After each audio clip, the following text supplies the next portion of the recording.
আজ ভারত জোড়ো যাত্রার ১০০তম দিন এবং ১০০তম দিনে এই মুহূর্তে রাজস্থানে রয়েছে ভারত জোড়ো যাত্রা এবং নেতৃত্ব রাহুল গান্ধী। এই মুহূর্তে রাহুল গান্ধী সাংবাদিক সম্মেলনে বসেছেন, আমরা সরাসরি চলে যাব সেখানে। आप सबका यहाँ बहुत बहुत स्वागत। अब भारत जोड़ो यात्रा के 100 दिन हो गए हैं। कन्याकुमारी से अब हम राजस्थान से निकल रहे हैं। बहुत अच्छा एक्सपीरियंस रहा है। जब शुरू किया तो प्रेस के हमारे मित्रों ने कहा था कि देखो ये साउथ में सक्सेस रहेगी, मगर जब साउथ से निकलेंगे तो सक्सेस नहीं होगी। फिर महाराष्ट्र में कहा कि हाँ महाराष्ट्र में सक्सेस हो गई मगर हिंदी बेल्ट में सक्सेस नहीं होगी। और फिर हिंदी बेल्ट में जब हम आए कहा अच्छा मध्य प्रदेश में सक्सेस हो गई, बट अब राजस्थान में फैक्शनलिज्म है, वहां पे सक्सेस नहीं होगी।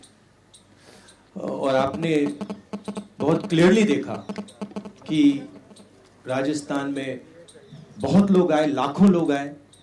हमारे संगठन ने बहुत अच्छा इफेक्टिव काम किया और शायद सबसे अच्छा रिसेप्शन इस यात्रा का राजस्थान में हुआ। यात्रा के लक्ष्य 3 हैं।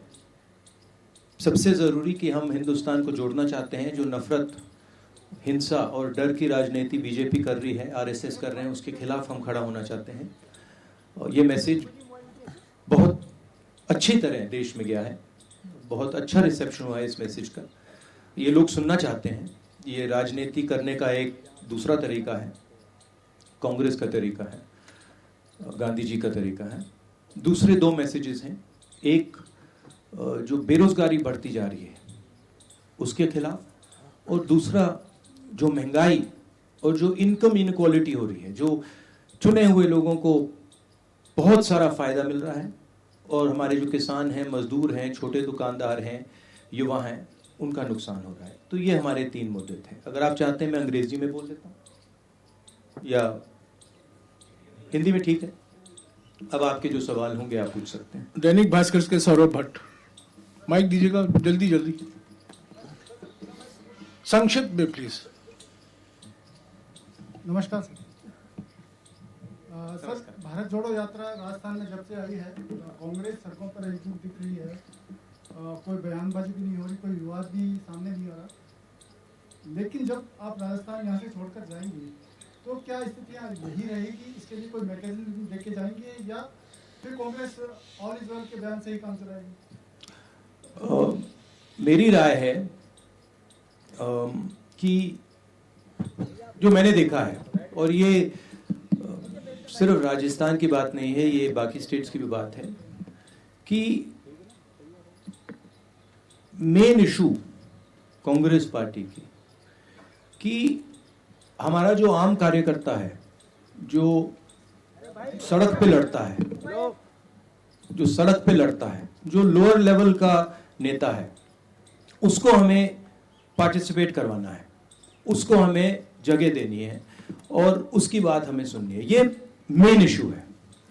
जो ये बयानबाजी की बात होती है, ये तो आप जानते हो, प्रेस वाले आप थोड़ा मजा मतलब अपने अखबारों में लिखना चाहते हो तो आप करते रहते हो। ये आपकी आदत है, अच्छी आदत है, इससे आपके अखबार बिकते हैं। मगर हमारा जो स्ट्रक्चर है उसमें बड़ी क्लैरिटी है, उसमें कोई कंफ्यूजन नहीं है। स्थान पत्रिका से शादाब अहमद।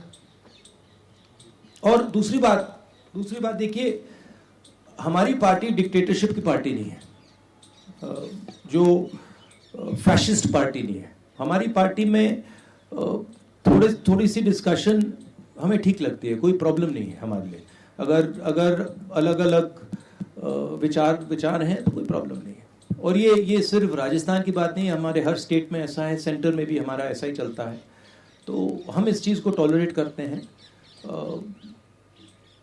ज़्यादा नुकसान नहीं होना चाहिए, तो अगर ज़्यादा नुकसान होता है तो हम एक्शन भी लेते हैं। मगर जनरली ये कांग्रेस पार्टी की विचारधारा है कि लोग, हमारे पार्टी के लोग अगर कुछ बोलना चाहें, हम उनको डरा कर चुप नहीं करते हैं। प्रेस वाले बोलना चाहे तो हम बिल्कुल नहीं डराते हैं, वो तो आप जानते हैं। शादाब अहमद। राहुल जी, सबसे पहले तो 100 दिन पूरे करने पर आपको बधाई। और मेरा सवाल इसी से जुड़ा हुआ है। आप कन्याकुमारी से चले और राजस्थान तक आए। इसमें 6 स्टेट ऐसे हैं जिसमें कांग्रेस अपोजिशन में है, और राजस्थान ऐसा अकेला स्टेट है जहाँ पर कांग्रेस रूलिंग स्टेट है। तो इसमें आपको क्या अंतर देखने को मिला? आप लोगों से मिले हैं, वहाँ पर भी खूब लोगों से बातचीत हुई है, यहाँ पर भी आपके लोगों से बातचीत हुई है। जो स्कीम्स है उसको लेकर, और जो वहाँ पर जो अपोजिशन में जो भी चीज़ें थी, उसमें क्या फर्क आपको महसूस हुआ? सबसे पहले मुझे जमीन से एक बात समझ आई, और ये तमिलनाडु से लेकर राजस्थान तक, कि कांग्रेस पार्टी का जो कार्यकर्ता है, कांग्रेस पार्टी का जो सपोर्टर है, उसके कोई कमी नहीं है। लाखों करोड़ों लोग हैं, और सिर्फ हमारी पार्टी के लोग नहीं, मतलब आम नागरिक भी बहुत, मतलब कांग्रेस पार्टी से बहुत प्यार करते हैं। तो ये तो देखने को मिला हर स्टेट में। जो आपने कहा, जब हमने यात्रा शुरू की, मैंने भी सोचा था कि एक्चुअली जो केरला में हमारा संगठन है वो शायद बहुत मजबूत है, मगर उसके बाद मैंने सोचा कि केरला बेस्ट होगा। केरला के बाद कर्नाटका उससे बेहतर चला गया, और इंप्रूव करता गया। मतलब मध्य प्रदेश में जो हमें रिस्पांस मिला, महाराष्ट्र में जो रिस्पांस मिला, आप लोग दिखा नहीं रहे हो, वो तो आपके मतलब आपको करना पड़ रहा है, नहीं दिखा पा रहे हो, वो अलग बात है। बट भयंकर रिस्पांस, इमोशनल रिस्पांस है, प्यार भरा रिस्पांस है सब जगह। यहां पे 2-3 योजनाओं के बारे में लोग मुझे कहते हैं, और आम नागरिक कह रहे हैं। एक ये जो चिरंजीवी योजना है, इसके बारे में काफी लोग कह रहे हैं कि ये बहुत अच्छी योजना है। दूसरा जो यहाँ पे शहरी मनरेगा शुरू किया है, शहरी रोजगार गारंटी स्कीम, उसके बारे में भी लोग काफी कह रहे हैं। और छोटी छोटी प्रॉब्लम्स हैं, तो चलते हुए लोग थोड़ी शिकायत करते हैं कि यहाँ पे बिजली नहीं आ रही है थोड़ी सी, या फ्लोराइड। आज लोगों ने मुझे कहा कि उनके गांव में फ्लोराइड का पानी है। तो ऐसी शिकायतें तो आती है, वो तो सब जगह आती हैं। तो ओवरऑल काफी अच्छा रिस्पॉन्स रहा है। नवज्योति से गुणेंद्र शर्मा। शिकायत नहीं। नवज्योति से गुणेंद्र शर्मा। हेलो राहुल जी, ये आपके क्या है कि 4 साल सरकार के पूरे हो रहे हैं और सभी मंत्री सरकार रिपीट होने का दावा कर रहे हैं। अभी जो हाल में घटनाक्रम हुआ, उसके बाद आपको क्या लगता है कि अगले 1 साल में सरकार रिपीट के लिए क्या किया जाएगा? और इसी में एक सवाल है, जयराम रमेश जी ने कल कहा, एक सवाल प्लीज, एक सवाल। बिना चेहरे के चुनाव लड़ेगी कांग्रेस। आपने सवाल कर दिया, सवाल का जवाब देंगे। आपने सवाल कर दिया, एक सवाल। तो देखिए, चुनाव का प्रेडिक्शन आप लोग करते हो, आप लोग जानते हो, मगर मैं आपसे ये कह सकता हूं कि यहाँ पे ओवरवेलमिंग रिस्पांस रहा है, और हमारे जो कार्यकर्ता हैं उनकी मतलब अनबिलीवेबल स्ट्रेंथ है। जो मैंने पहले कहा, अगर हमने जो हमारे कार्यकर्ता हैं, जो हमारे लोअर लेवल के लीडर्स हैं, उनका अच्छी तरह प्रयोग किया, तो हम चुनाव बहुत आसानी से जीत जाएंगे। जो लोग हमारे लिए काम करते हैं, जो लोग हमारे लिए लड़ते हैं, अगर उनको हमने सही जगह दे दी, तो यहाँ पे भयंकर जीत होगी, स्वीप होगा। तो वही मेन इशू है। राष्ट्रदूत से योगेश शर्मा। राहुल जी, आप कह रहे हैं रेस्पॉन्स अच्छा मिल रहा है, निश्चित तौर पर सड़क पर बहुत सारे लोग आपको देखने सुनने आ रहे हैं, लेकिन पार्टी के अंदर बहुत सारी अनिर्णय की स्थिति होती है। 80 दिन पहले आला कमान के निर्णय के खिलाफ जाकर समानांतर विधायक दल की बैठक होती है, उसमें प्रभारी के खिलाफ बयान दिए जाते हैं, आप 3 नेताओं को नोटिस देते हैं, 80 दिन बाद उस पर निर्णय नहीं होता। उसी दिन विधायक इस्तीफा देने गए थे, उन इस्तीफों में कोई निर्णय नहीं होता। और सवाल कीजिए प्लीज, सवाल कीजिए। ये अनिर्णय की स्थिति कब तक रहेगी? कोई निर्णय की स्थिति नहीं है, बड़ा क्लियर है। ये आपको मतलब ये थोड़ा होता रहता है पार्टी में, हमारी पार्टी में होता है, कोई बड़ी प्रॉब्लम नहीं है, कोई कंफ्यूजन नहीं है।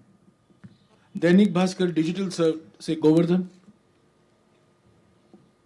अगर आप कंट्रोवर्सी चाहते हैं मुझसे पूछिए, मैं कंट्रोवर्सी करा सकता हूं आपके लिए, थोड़े आपके बिकेंगे अखबार, नो प्रॉब्लम। जी राजस्थान में इसी से एडजॉइनिंग सवाल है, राजस्थान में अगला चुनाव किसकी लीडरशिप में करेंगे या बिना चेहरे के जाएंगे, ये क्लियर कर दीजिए, क्योंकि बहुत सारे लोग भैया मैं कांग्रेस पार्टी का प्रेसिडेंट नहीं हूं, कांग्रेस पार्टी के प्रेसिडेंट खारगे जी हैं, आप ये सवाल उनसे पूछिए। आपने सवाल पूछा, मैंने आपने सवाल का जवाब मिल गया। फिर से दोहरा देता हूँ, खारगे जी से पूछिए। टाइम्स ऑफ इंडिया जयपुर से जॉय चंद। सर मेरा क्वेश्चन है, ये कांग्रेस में क्या है, कुछ नेता लोग बोलता है ये कोई नेता चला गया तो कोई फर्क नहीं पड़ता, the lot of attrition in the Congress, so what you are planning to stem this tide of people leaving Congress and joining other parties on BJP poaching them? Where is the tide? Last I heard, Congress won the election in Himachal Pradesh. You're not congratulating us for that. No, we are. How come you haven't said congratulations, Congress Party winning Himachal Pradesh? That you're not saying. That is only a drop in the ocean, actually. No? No, it's not. See, please don't underestimate what the Congress Party is. See what has happened, and with all due respect, you have been responsible for it. Is there Hindi mein? Hindi? English or Hindi? You asked the question, what do you prefer? English. So, there has been a systematic defamation campaign, okay, run against myself for sure, and the press has participated willfully in this campaign. I don't blame you, but the idea that Congress party is withering away, Congress party is ineffective, Congress party, this has all been preached by the BJP opposition and by the BJP, and you have played a part in putting this across. Let me be very clear. The Congress party is an ideological party. It is the party that is ideologically opposed to the BJP. It is the party that is fighting the BJP on the ground. It does not compromise with the BJP. It has its principles. And of course, if certain people want to leave the Congress party, they don't have the courage to face the BJP. They have been corrupt, and the BJP can apply pressure on them. They are welcome to leave. We don't want them. The more the merrier, right? What we need is people who are fighting the BJP, who believe in the Congress ideology, and who are standing firm against the fascism that is taking place in this country. That's what we need. So this idea that Congress party is dying, this Congress party, is finished. I mean, a lot of people have this fantasy, right? It's not true. It won't come true. Mark my words. The BJP is going to be taken down by the Congress party. Okay? Thank you. जी राजस्थान से शशि मोहन। हिंदी में बोल दो। जी राजस्थान से शशि मोहन। बोल दे। देखिए ये जो अभी जो बोला, देखिए बीजेपी, आरएसएस, ये इनका काम डिफेमेशन है। यही इनकी सबसे बड़ी स्ट्रेटजी है, यही इनकी सबसे बड़ी स्किल है। मुझे डिफेम किया और हर रोज ये कांग्रेस पार्टी को डिफेम करते हैं। और मैं आपको सच बताऊं तो इसमें प्रेस का भी रोल है, और मैं आपको गलती नहीं देता हूं। आपके मालिक हैं, आप पर दबाव डालते हैं, वो ठीक है, मगर ये कहना कि कांग्रेस पार्टी बिखर गई, कांग्रेस पार्टी खत्म हो गई, ये बिल्कुल गलत है। कांग्रेस पार्टी एक विचारधारा है, देश में बहुत जीवित है, लाखों करोड़ों लोगों के दिल के अंदर है, और यही पार्टी है जो बीजेपी के खिलाफ लड़ रही है, जो पीछे नहीं हटती है, आइडियोलॉजिकली लड़ रही है, और यही पार्टी बीजेपी को आने वाले समय में हरा के दिखाएगी। जी राजस्थान से शशि मोहन।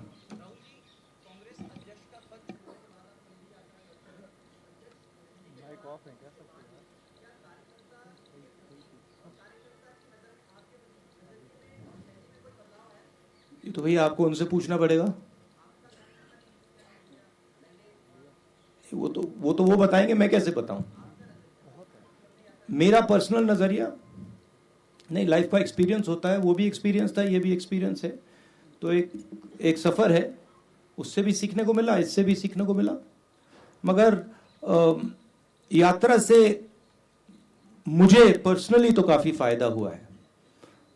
यात्रा भी खत्म नहीं हुई है, मगर बहुत सीखने को मिला है।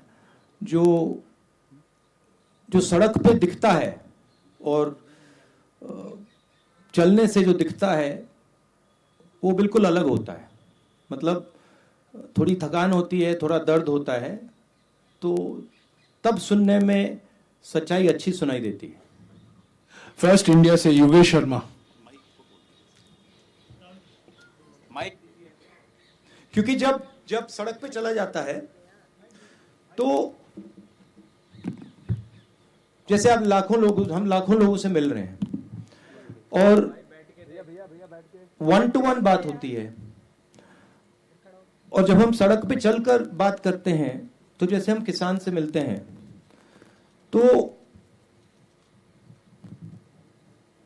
वो इस बात को समझ लेता है, एकदम समझ लेता है। मैंने सोचा कि ये जो दूरी है, और शायद मुझ में भी थी थोड़ी सी दूरी, मैंने सोचा इस दूरी को खत्म करना है। ये दूरी फिजिकल दूरी नहीं है, ये दर्द की दूरी है।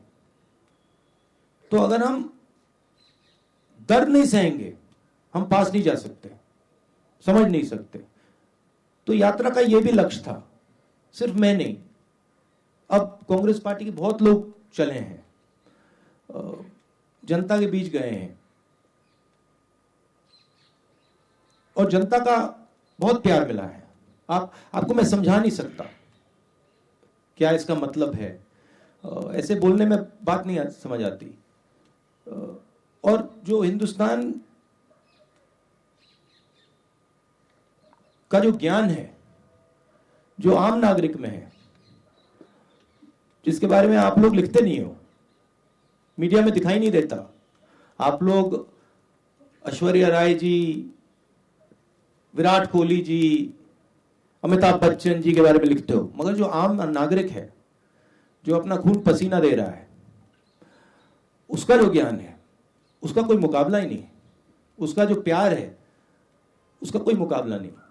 तो ये सीखने को मिला है। न्यूज 18 राजस्थान से सचिन शर्मा। मेरा रह गया था सवाल। हाँ, अच्छा, सॉरी। राहुल जी, कई रंग आपने देखे कन्याकुमारी से लेकर राजस्थान तक, और राजस्थान में गहलोत सरकार है या कांग्रेस सरकार है, लेकिन बाकी जगहों पर कांग्रेस का राज नहीं है। लेकिन कांग्रेस की कोख से जन्मे कई दल वहाँ पर क्षेत्रीय दलों के रूप में खड़े हो गए, जिन्होंने कांग्रेस को लगातार नुकसान पहुँचाने का काम किया। चाहे हम जगन रेड्डी की पार्टी देख लें या और दूसरे पश्चिम बंगाल में ममता बनर्जी की पार्टी देख लें, और जयराम रमेश जी ने कहा भी था एक दिन कि सवाल कीजिएगा सीधा सवाल। तो क्या कांग्रेस अब इन सब पार्टियों की अगुवा बनेगी, और जो कांग्रेस विचारधारा से निकले हैं, क्या उनको समाहित करने का? देखिए, हर पार्टी का एवोल्यूशन होता है, ट्रांजिशन होता है। जो कांग्रेस पार्टी 10 साल पहले थी, जो हिंदुस्तान के हालात 10 साल पहले थे, 20 साल पहले थे, 30 साल पहले थे, 40 साल पहले थे, वो बदलते जाते हैं। पार्टी को अडेप्ट करना पड़ता है। अभी आप कांग्रेस पार्टी को अडेप्ट करते हुए देख रहे हो। कमियां रही हैं, मैं ये नहीं कह रहा हूं कि कांग्रेस पार्टी ने कभी गलती नहीं की, गलती की है, बहुत गलतियां की हैं, मगर देश के जो हालात हैं उसके लिए अब कांग्रेस पार्टी अडेप्ट कर रही है। और जो कांग्रेस पार्टी की जड़ है, जो उसका डीएनए है, अब कांग्रेस पार्टी उसके ओर जा रही है। और मैं आपको एक बात कह सकता हूं, जिस दिन कांग्रेस पार्टी ने अपनी जड़ पकड़ ली, जिस दिन जो कांग्रेस है वो कांग्रेस संगठन बन गया, उस दिन यहां पे कोई नहीं हरा सकता कांग्रेस को। तो ये कम्युनिकेशन है, जनता के साथ एक कम्युनिकेशन है, जनता को समझने का प्रयास है, और अपने आप को बदलने का प्रयास है। ठीक है, तो ये आप ट्रांजिशन देख रहे हैं, इसमें थोड़ा टाइम लगेगा, मगर ये विचारधारा जो है कांग्रेस पार्टी की, ये 10-15 साल पुरानी नहीं है, ये 100 साल पुरानी भी नहीं है। ये जो लड़ाई चल रही है ये हजारों साल पुरानी लड़ाई है, हजारों साल पुरानी। तो ये विचारधारा की लड़ाई पहले थी, आज है, कल भी रहेगी। कांग्रेस पार्टी को प्रिसाइसली ये समझना है कि कांग्रेस पार्टी है क्या, और वो एक सफर है। और हमारे लिए जो हो रहा है, मैं आपको बताऊं, ये जो बीजेपी आई है, जो आरएसएस आई है, सारे इंस्टीट्यूशंस को कैप्चर कर लिया है इन्होंने। ये कांग्रेस पार्टी के ट्रांजिशन के बदलाव के लिए, ट्रांजिशन के लिए नई एक जो कांग्रेस पार्टी का रूप है उसके लिए बहुत अच्छा है, खराब नहीं है।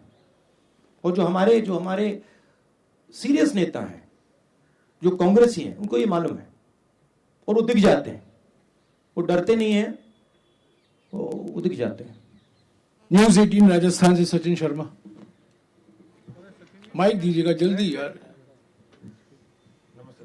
माइक सर, ऊपर। मेरा सवाल ये है आपसे कि ओपीएस राजस्थान ने लागू किया, हिमाचल में भी ओपीएस की वजह से ही संभवतः आप लोग सत्ता में आए। कल आप रघु राजन सर से मिले हैं, उनसे आपकी बातचीत। ये आपने बहुत बड़ी स्टेटमेंट की कि बहुत बड़ा हिमाचल में आप ओपीएस के कारण आए। ये मतलब साइंटिफिक एनालिसिस किसी ने नहीं किया है। उसका एक बड़ा रोल रहा होगा। गहलोत साहब भी कई बार गए, उन्होंने ओपीएस की बात कही, लेकिन कई अर्थशास्त्री उसके विरोध में, उसके खिलाफ हैं। कल आपकी रघुराम राजन साहब से लंबी बात हुई, क्या उनसे इस बारे में आपकी कोई बातचीत हुई? उनकी क्या राय है और आप इस बारे में? नहीं, उनसे इसके बारे में राय नहीं हुई। बैठ जाओ। प्यार से भैया। नहीं, उनसे बात नहीं हुई, मगर हमारी जो जनरल अप्रोच होती है, जो हमारी स्टेट लीडरशिप नॉर्मली जो स्टेट लीडरशिप करना चाहती है, थोड़ी सी फ्लेक्सिबिलिटी हम उनको देते हैं। तो हम ये नहीं कहते हैं कि हर स्टेट को ये करना है। हम सेंटर से एडवाइस दे सकते हैं, एडवाइस देते हैं कि हमें लगता है कि ये ठीक है या ये ठीक नहीं है, बट जनरली हम स्टेट्स पे छोड़ देते हैं, क्योंकि अलग अलग स्टेट्स को अलग अलग तरीके से अपनी सरकार चलानी पड़ती है। इंडिया न्यूज राजस्थान से दिनेश डांगी।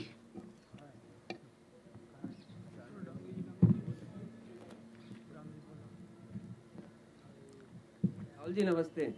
इसको बीच में बैठना चाहिए सेंटर में। राहुल जी, आप लगातार कह रहे हैं कि ये मेरी यात्रा सियासी नहीं है, न आप वोट मांग रहे हैं। सॉरी, क्या? आपकी यात्रा सियासी नहीं है, मकसद 3 आपने बता रखे हैं। नहीं, ये मेरी यात्रा नहीं है भैया, कांग्रेस की। हाँ। जन की हो जाएगी जो भी, मगर मेरी नहीं है। Best of luck. लेकिन आप दिल से बोलते हैं, दिल का ही सवाल करते हैं, तो पब्लिक पूछ रही है ये आदमी क्यों घूम रहा है, इसको वोट नहीं चाहिए, राजनीति ये नहीं कर रहा, क्या फायदा मिलेगा? अल्टीमेटम जो मुद्दे आप उठा रहे हैं 8 साल से, 2014 से, न मीडिया न मोदी सरकार सीरियस ले रही है, पब्लिक रिजल्ट दे चुकी है लोकसभा राज्यसभा में, तो वो कह रही है क्यों घूम रहा है? ये व्यक्ति इसलिए घूम रहा है क्योंकि इस देश में बीजेपी ने डर और नफरत फैला दिया है।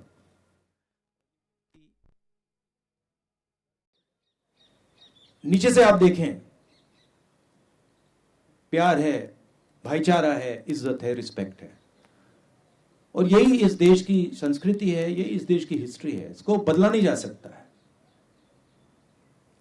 राहुल जी, आपने 2.5-3 किलोमीटर की यात्रा की और लगातार चल रहे हैं। इस पूरी यात्रा में राजनीतिक रूप से, सामाजिक रूप से क्या आपने बदलाव, क्या 2-3 अहम चीजें महसूस की जो आने वाले समय में चुनौती बन सकती है, कांग्रेस पार्टी उसका मुकाबला भी कर सकती है? इस तरह की क्या 2-3 चीजें अहम रूप से महसूस किया आपने?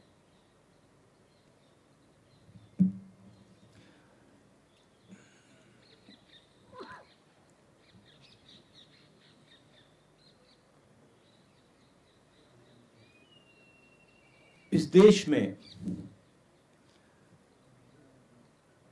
आर्थिक अन्याय हो रहा है,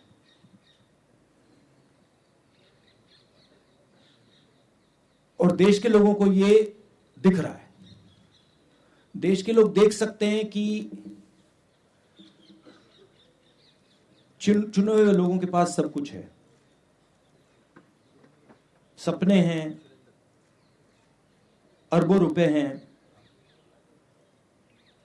सब कुछ है, और करोड़ों लोगों के पास कुछ नहीं है। सबको दिख रहा है।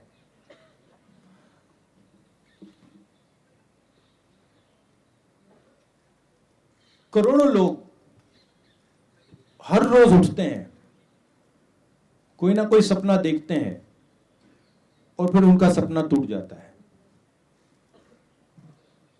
युवा कोई इंजीनियर बनने की कोशिश करता है, कोई डॉक्टर बनने की कोशिश करता है, दिल में उनको सच्चाई मालूम है कि कुछ मिलेगा नहीं, जानते हैं। जैसे बहुत सारे युवा मुझसे कहते हैं, मैं पूछता हूं क्या कर रहे हो, आईएएस में जाना चाहते हैं। फिर मैं सवाल पूछता हूं, बेटा हिंदुस्तान में कितने लोग हैं? 140 करोड़। बेटा हिंदुस्तान में साल में आईएएस कितने लोगों को मिलती है? 150। क्या तुम्हें सचमुच में लगता है कि तुम आईएएस में जा सकते हो? चुप हो जाते हैं। तो इस देश में जो अन्याय हो रहा है, जिसकी रक्षा आप भी कर रहे हो, जिसको आप भी छुपा रहे हो, आप नहीं छुपाना चाहते हो मगर छुपा रहे हो, वो देश की जनता को दिख रहा है। और यही कांग्रेस पार्टी का काम है कि जो देश